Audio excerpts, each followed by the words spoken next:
Simply Snet. New little video. This one is a little bit of special, as you could see through the entrance.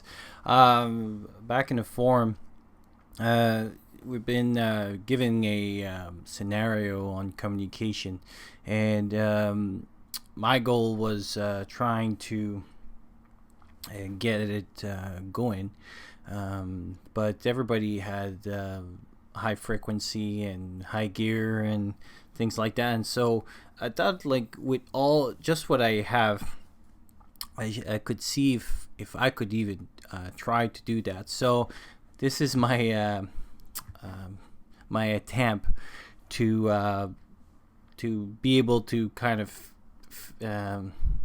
fix the all the objective that the scenario had. Again, I'm new to this, so probably I'll have many concepts wrong, but based on what I know and what I got, and see if it's possible.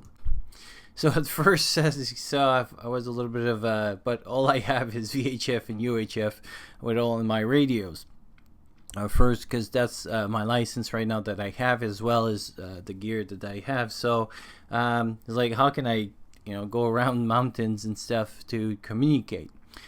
So then I became a little bit more zen, sat down, thought about it, and here's the plan. So here's the scenario. You have your base at, like I was saying, 200 kilometers away. Between you and the disaster, there's big mountains. So obviously your communication line of sight will be very difficult, and all those complications. So the gear that I have is the gear that I carry right now. There's some of those things that are coming.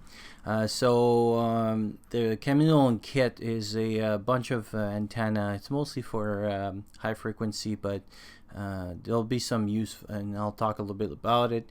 I got my Slim Jim 2 meters, 70 centimeters right now. And also, when I first bought things, because where I was living and things like that, I didn't have a big antenna, and I didn't know if I could have an antenna on my balcony, so I bought a Yagi portable 2 meters. So I still have this, and it's going to be part of my AMCOM gear. And for radio gear, I got my Mobilink, so I can do a PRS.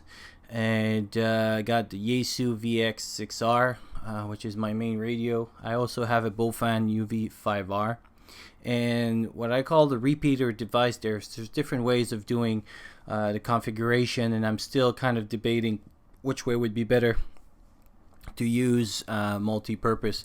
But basically, the way I'll be using it is that I would be changing my Bofang into a repeater somehow.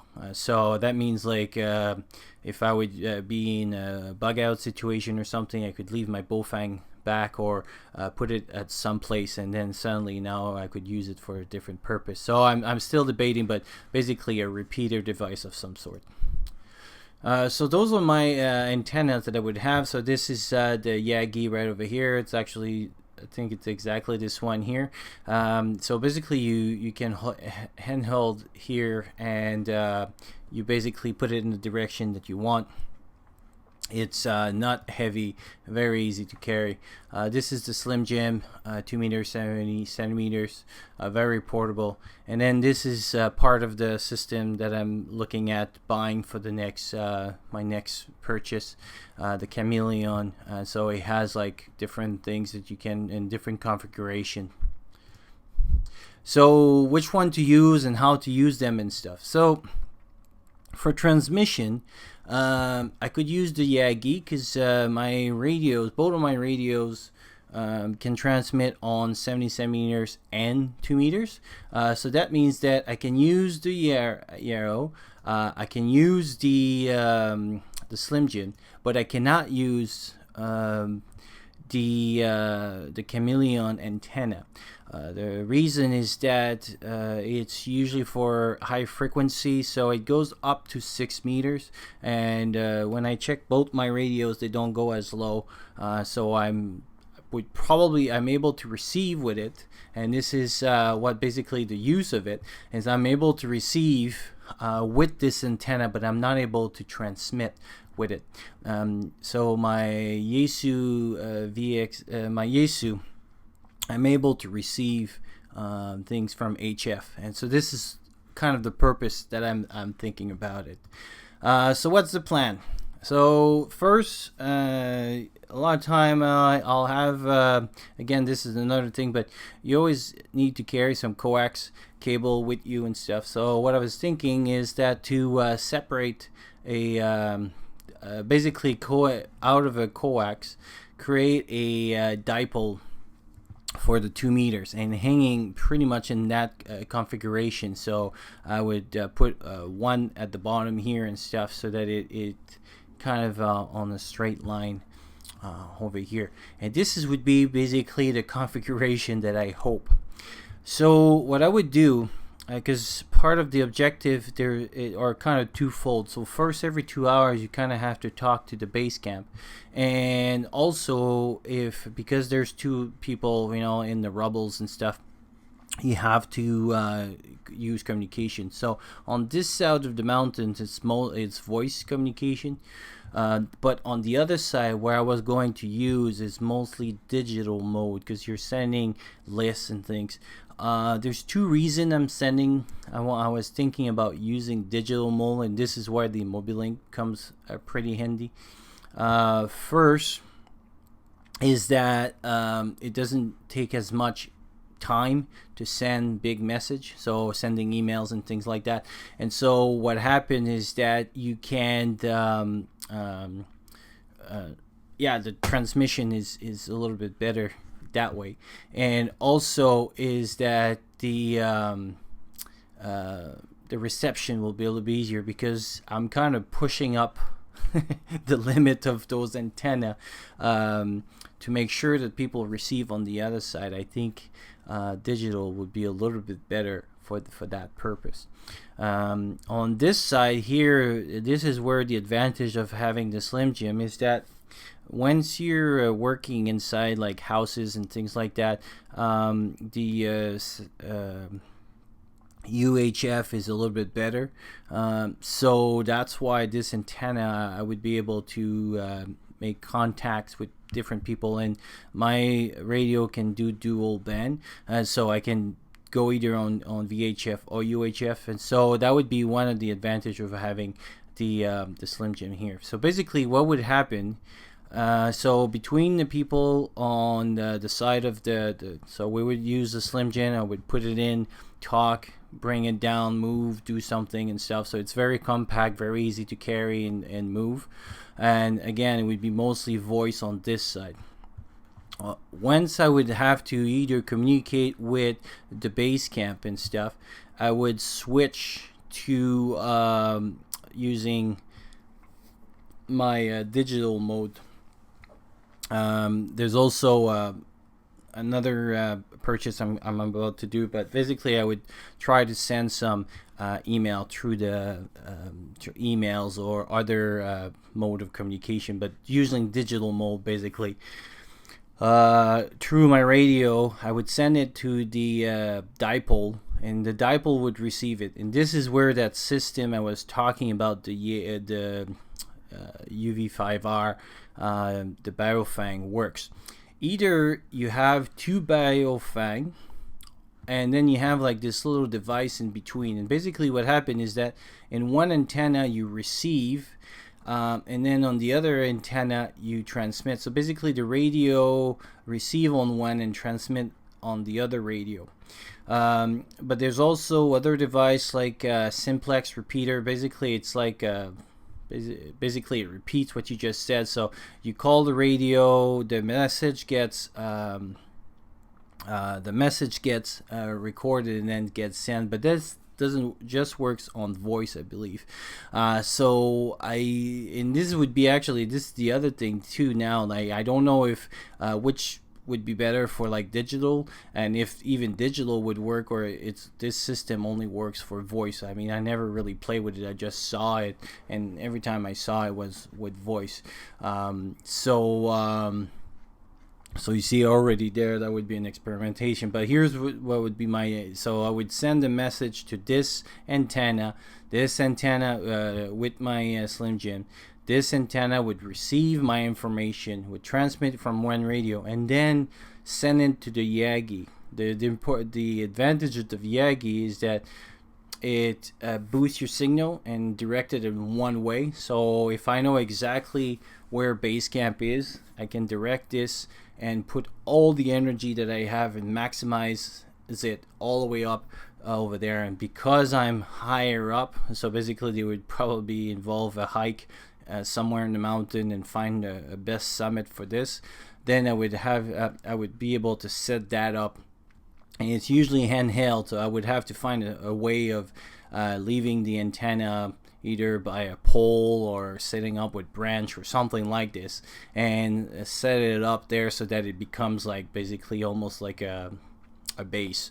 And then I would send my signal the other way around through VHF.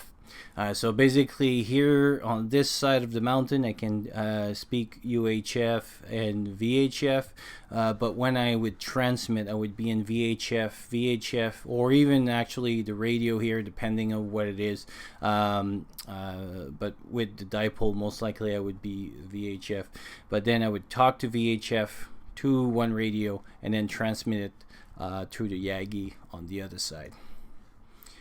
And then this is the advantage of having also the other system, is that my Yaesu is able to receive, not the greatest I think, but it's able to receive HF. So it goes, so I cannot transmit, but I can receive. So basically now this system, I could set it up to be able to receive. So if for whatever reason I'm not able to talk or something like this, I could establish a communication. So let's say every 4 hours they could send and they would have probably better radios or something, so then they could send what they call NVIS. So that means it's a communication that basically you send through the air and then it bounces back to you. And so then I could set up my system to receive that kind of communication and receive, but I couldn't be able to transmit, but I would be able to receive at least some information through there. So at least I would be able to set up one way, so you either get all the orders in or something like that. And it would be a good backup too in case that whatever my system is not working. So now the other thing was also to keep that running for 72 hours. So here's what would be my setup. So that station, because I don't want to go up and down all the time and stuff, I would set up, hopefully it would be solar to keep all that going. So I have a big battery that is like this, and I got a 15 volts in purchase, or to come purchase soon.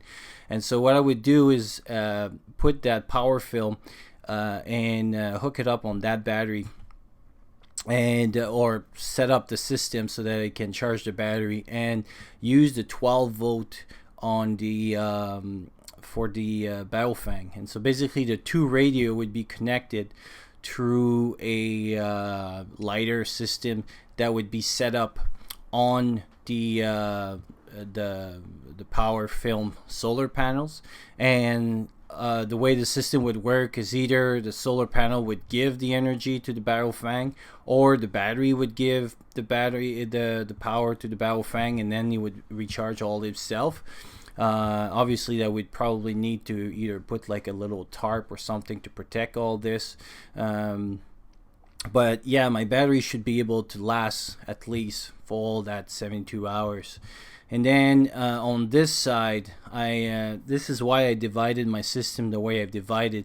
I also carry a 5 watt, and so a 5 watt is sufficient just for my radio. And so on this side I have another panel that I can charge my batteries, and now also my tablets, and if I start using computers to send digitals and stuff, so depending on how much I can carry and things like that, so then that panel hopefully would be able to charge some of the battery, or at least keep it going. So that's the system on this side of the mountains.